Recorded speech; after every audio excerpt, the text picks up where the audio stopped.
طيب والحالتان الأخيرتان دل عليهما هذا الحديث.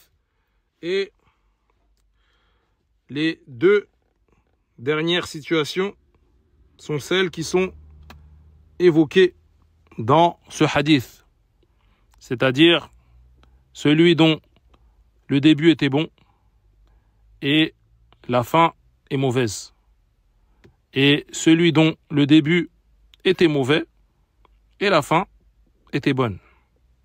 Naam. Donc ce hadith nous rappelle que rien n'est acquis. Fi hadhihi dunya, dans cette dunya, rien n'est acquis, que tu peux faire des actes de bien toute ta vie, mémoriser le Coran avec toutes ses lectures, faire da'wah, donner des cours, écrire des livres, faire et faire. Mahma amilta min al-a'mal, il se peut qu'avant ta mort, tu fasses un acte des gens de l'enfer et qu'il soit la cause de ton entrée au feu. وقال النبي صلى الله عليه وسلم إنما الأعمال بالخواتم. Le prophète a dit que c'est les dernières œuvres qui sont déterminantes.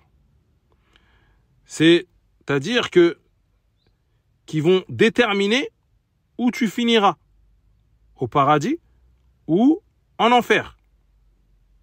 Naam. Et à l'inverse, tu peux être dans le mal toute ta vie, faire du shirk, être dans le kufr, la mécréance, faire les actes les plus monstrueux, et que, avant ta mort, Allah te guide et que tu fasses un acte des gens du paradis et qu'il soit la cause de ton entrée. Naam. Comme ça a été le cas de ce compagnon qui s'est converti juste avant le combat. Il n'a même pas eu le temps de faire une raka'a. Allahu Akbar. Et il est mort au djihad. Et le prophète sallallahu alayhi wa sallam a annoncé qu'il ferait partie des gens du paradis. Naam. Ayyuha al-muslimun, ça doit nous encourager. Ceux qui se disent khalas, je suis allé trop loin, je peux plus revenir. Là, abadan.